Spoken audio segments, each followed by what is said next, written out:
Jadi saya dibesarkan di lingkungan Katolik, Pak Prateknyo. Iya. Jadi kebetulan orang tua saya sebenarnya Muslim. Ya, jadi Bapak Ibu. Iya, betul. Bapak Ibu itu Muslim semuanya. Tapi kemudian beliau berpisah. Dikala umur saya setahun. Nah, kemudian saya diasuh oleh Pak D dan Budi yang kebetulan beliau Katolik, gitu.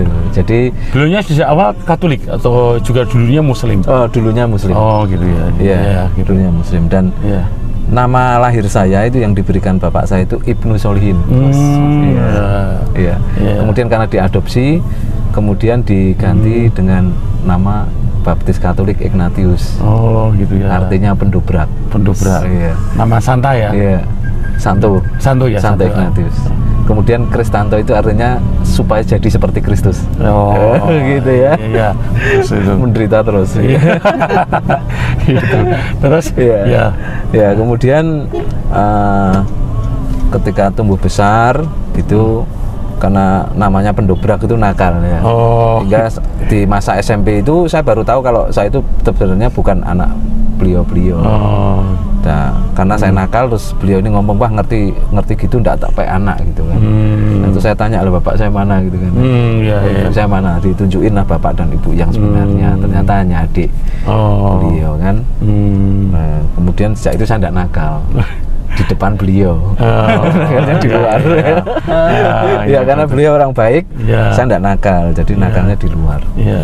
Nah, jadi pelajarannya adalah orang-orang yang sudah punya sakit hati, kepahitan di dalam itu akan timbul hal-hal yang tentunya di masa akan datang itu buruk. Karena orang sakit, apa yang dilakukan pasti bisa menyakitkan orang. Kemudian itu mewarnai kehidupan masa remaja dan akhirnya terjerumus ke dunia hitam. Nah, dunia hitamnya tapi bukan prostitusi ya. Jadi kalau tempat saya itu di sebuah daerah lampu merah, di daerah Bartikung, Matiarjo. Orang-orang Semarang tahu itu daerah-daerah yang dekat sekali dengan hal-hal berbau kekerasan.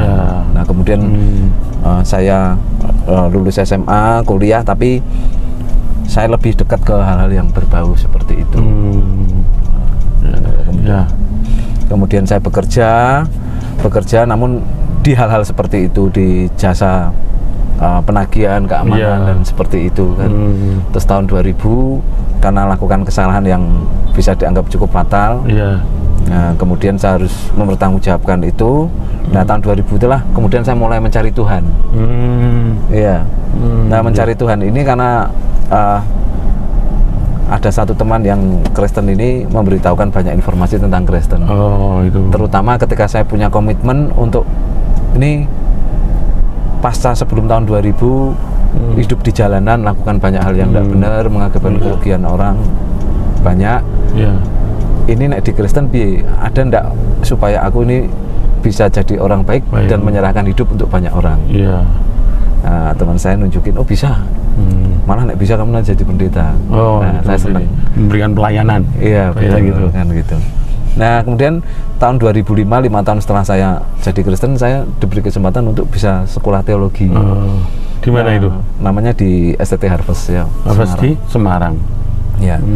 Nah di STT Harvest ini saya ambil S2. Ya karena saya kan punya S1 jadi langsung S2. Nah saya kuliah naik sore ya. Naik siang saya jual beli motor gitu kan. Nah jual beli mobil kecil-kecilan. Nah sore jam 5 kuliah sampai nanti jam 11. Nah saat di sekolah teologi ini saya tambah ngerti banyak hal tentang teologi Kristen. Tapi saya malah tambah ragu. Tetapi saya tetap jalan karena saya butuh tempat untuk mengaktualisasikan, mengekspresikan diri saya ketika ingin bertobat. Kalau sekarang itu namanya kerennya hijrah ya. Iya kan gitu.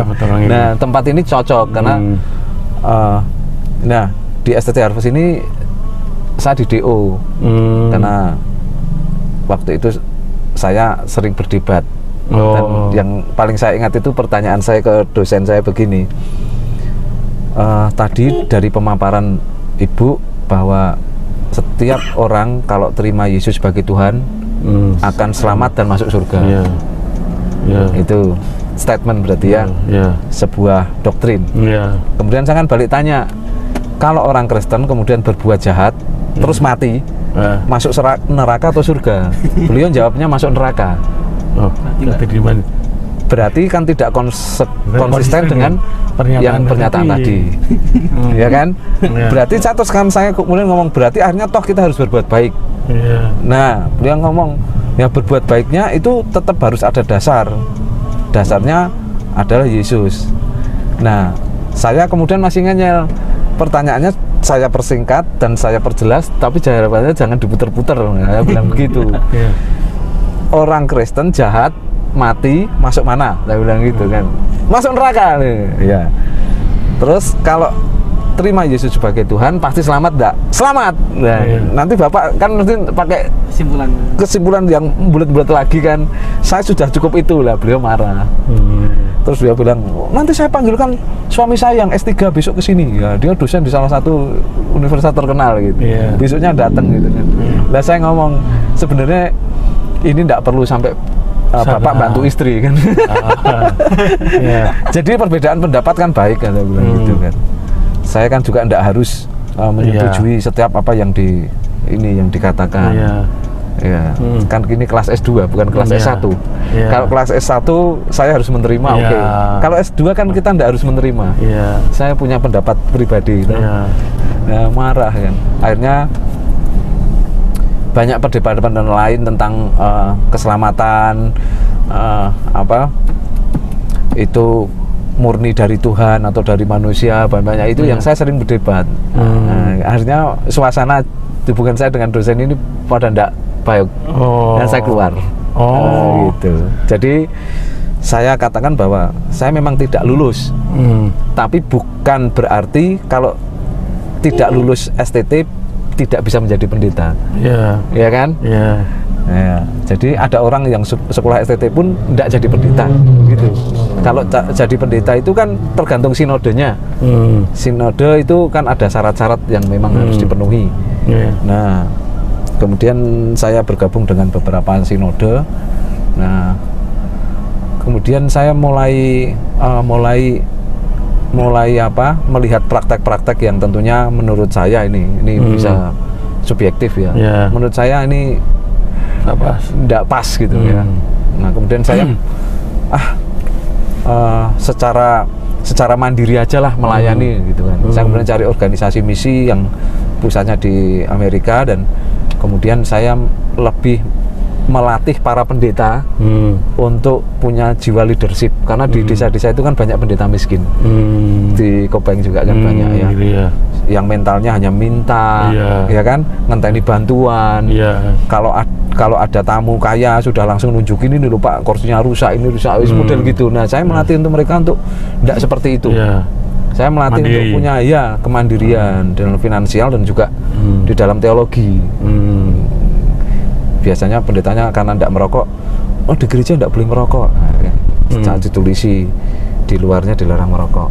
Tapi karena donaturnya itu orang kaya, pas itu dia perokok, dia tidak berani melarang. Kemudian jemaatnya protes, kayak jajal, kayak Pak Kai dilarang ya kan, karena setiap minggu khotbah jemaat Kopeng kan merokok kan ya, sering melarang merokok. Pas yang bantu gerejanya besar, yang beliin gerejanya perokok, tidak berani. Nah ini kan namanya teologi tidak mandiri, standar ganda ya, bisa berubah. Jadi nanti pakai ayatnya juga diperkosa juga. Ya, jadi hal-hal seperti itu. Dan kemudian saya lebih banyak merintis gereja-gereja, membantu pendeta-pendeta yang merintis itu. Dan total ada 7 gereja yang saya rintis, kemudian sampai ngurus IMB kan, semuanya itu. Wilayah mana aja bisa ya, disebutkan? Di Klaten ya. Oh Klaten. Klaten. Nah di Warno itu ya. Oh negeri ya. Karanganyar. Ya. Gitu. Semarang, Kabupaten. Kendal. Oh Kendal ya. Pertama kali di Kendal. Di Boja. Nah itu Pak. Jadi terus perjalanan tadi belum sampai karena kenapa kok sampai Muslim itu gimana? Pokok-pokoknya itu gimana? Jadi ada 2 hal nih, teologis dan praktisnya. Teologi itu saya sudah sebenarnya tidak cocok. Ya, kemudian kalau praktisnya itu ya praktek-praktek yang selama 8 tahun ini saya jalani ini kan sebenarnya saya kepengen jadi hidup baik tapi malah tidak baik. Karena praktek untuk mendirikan gereja ini saya kan melakukan banyak trik. Jadi harus begini, harus begitu. Dan kemudian teman-teman saya yang maaf ini saya bantu untuk akhirnya jadi gereja ini sebenarnya mereka untuk keuntungan pribadi. Nah itu saya paling tidak suka. Paling tidak suka. Bukan untuk kepentingan umat masyarakat, tapi dia lebih memanfaatkan umat itu untuk pribadi. Betul. Iya. Kemudian saya sering karena latar belakangnya di perbankan kan saya juga sering teman-teman ini ternyata sertifikatnya masuk bank, gitu kan. Jadi gitu, kemarin kita ngurusnya berdarah-darah tapi terus begini jadi kemudian sudah gitu pada ditawarin ke saya lagi juga untuk dijual itu, jadi dapatnya sumbangan nanti terus dijual kan, repot gitu. Jadi hal-hal seperti itu saya hanya ngambil kesimpulannya kalau dasarnya tidak benar pasti nanti kita tidak benar terus. Itu kan logika yang sederhana. Kalau lahirnya dari sesuatu yang baik itu pasti baik. Jadi saya punya sebuah statement, tidak ada satupun yang baik dari hal yang jahat. Saya yakin kalau dari hal yang jahat itu mau dibungkus bagaimanapun nanti hasilnya tetap tidak baik, walaupun kelihatannya baik, ya kan? Gitu. Karena itu sudah rumus kayak matematika. Tapi kalau sesuatu yang baik itu walaupun nanti dari luar membungkusnya di framing jadi tidak baik, hasilnya tetap baik karena itu sebuah dasar. Itu Pak. Terus akhirnya kapan tuh jenengan masuk Islam dan di mana? Saya kemudian 3 tahun saya tidak ke gereja. Tahun berapa itu? Berarti ini mundur 3 tahun ini ya, saya tidak ke gereja. Jadi kalau ini 22 sekitar 19-an. 19. Saya sudah tidak ke gereja, tapi saya tetap suka bantu orang dirikan gereja. Karena itu ekspresi dari sebuah ini. Nah, ini energi ya untuk melakukan kebaikan gitu ya. Saya merasa bahwa sebelum Covid itu ya jenengan masih dia masih saat itu masih Kristen ya. Dan masih bantu satu mendirikan 2 gereja itu. Di Klaten itu. Terus jenengan itu kan tidak di gereja. Terus kapan kalau jenengan tadi karena antara praktek dan teologi tidak sesuai, kemudian jenengan mulai nggak aktif lagi ya di gereja sekaligus sebagai pendeta. Nah, terus mau mulai masuk Islam kapan itu tepatnya? Tepatnya 3 bulan yang lalu. Oh, baru 3 bulan yang lalu. 3 bulan dari ini. Berarti tahun 22 ini. Itu pun kan kayak orang tindahan. Orang tindahan tahu ya. Jadi kita mau melepaskan itu kan harus ngumpul kayak energi, kemudian supaya bisa lepas ya. Tidak gampang toh. Harus melepaskan komunitas, melepaskan keluarga, melepaskan itu enggak gampang. Iya. Ya, orang bisa. Terus keluarga, punya istri anak? Iya. Iya, anak saya 4 ya, sudah bekerja ya. Oh, udah bekerja. Iya, gitu ya. Anak saya sana. Itu terus gimana jenengan Muslim di mana? Di katakanlah syahadatkan, pembimbingnya gimana gitu? Iya. Saya cari di website itu ketemu Mu'alaf Center Yogya. Iya. Iya. Dari sana terus jadi bagian dari sana. Iya. Nah, sementara bagaimana reaksi dari keluarga putranya jenengan? Itu kalau saya menilai sebenarnya nenek moyang jenengan itu Muslim gitu, banyak kan itu. Itu kan doa orang tuanya ada Ibnu Solihin itu, anaknya orang soleh, maka doa orang tua itu walaupun jangan beranak, akhirnya doa orang tua ini yang Allah kabulkan gitu, jangan kembali kepada jalan yang lurus gitu, walaupun sana gini ini sebuah hidayah dari Allah yang harus disyukuri. Nah itu, tapi kan kadang-kadang kayak gitu itu sudah membawa mungkin istri jenengan, anak jenengan, terus bagaimana dengan kondisi sekarang ini? Sekarang namanya mu'alaf, apalagi mantan pendeta itu, kalau informasinya kalau menjadi seorang muslim itu banyak sekali tekanan, gini-gini. Ya kecuali jenengan ya seperti Umar bin Khattab ya, ketika tantangan gini-ini ya beliau lawan gitu oleh Umar bin Khattab. Lah ini bagaimana dengan jenengan, reaksi anak, reaksi atau ini dalam proses istri dan lain sebagainya? Ya, anak itu alhamdulillah anak saya itu kami selama gini, jadi hubungan saya itu saya biasakan seperti teman biasa dan sahabat. Jadi ketika papanya tahu gitu, anak saya tidak ada reaksi yang menunjukkan sesuatu terus benci, itu enggak. Jadi ya apalagi anak saya yang pertama juga kelihatannya tidak cocok juga dengan di kekristenan. Cuma saya ingin memberikan ruang untuk dia berproses. Jadi saya menghindari debat, menghindari hal-hal yang itu bisa menjadikan justru dia malah tidak menyukai kan gitu kan. Jadi saya terbiasa untuk biar orang menyadari itu, tapi saya memberikan informasi yang lembut, maksudnya tidak didebat gitu kan ya. Mungkin tadi ini apakah sudah sampai atau belum, bisa dilihat nanti. Kita tulis tabelnya. Belum. Nah, ini sudah masuk Sumogawi daerah Pendingan ini. Ini wilayah. Ini pas naik jalannya. Ini wilayah binaan kita. Pendingan ini ada selerawan Mbak Rumiati dan lain sebagainya. Ini setiap kali kita sana. Pak Lurahnya ini Pak Marsudi. Gitu. Haji Marsudi, pengusaha susu sukses. Itu dia memimpin MUIS ya, Musyawarah Umat Islam Sumogawi. Tiap bulan itu udah keliling dari desa dusun ke dusun, itu ada pengajian di sini. Alhamdulillah mu'alaf banyak juga di sini. Daerah Dalangan itu dulu mayoritas Buddha. Ini yang mu'alaf ada 50-an kakak. Ini Dalangan sana. Itu banyak sekali. Tiap kali kita terima mu'alaf di daerah sini. Alhamdulillah ada kesadaran gitu. Sehingga seperti yang disampaikan tadi pernah ngomong-ngomong ya, itu kami kalau dulu di Inggris itu siapa itu Pak Jaya Suprana itu itu di Londonistan ya, di mana London itu masjid-masjid dibeli oleh umat Islam jadi gereja dijual di sana. Saya mungkin mengisukan di sini di Getasanistan. Jadi gereja-gereja itu nanti nggak ditinggalkan jamaatnya, dibeli umat Islam. Ini siapa tahu ini terjadi. Kelihatannya apa yang saya pikirkan tuh sinkron dengan yang sampaikan Pak Yo ini.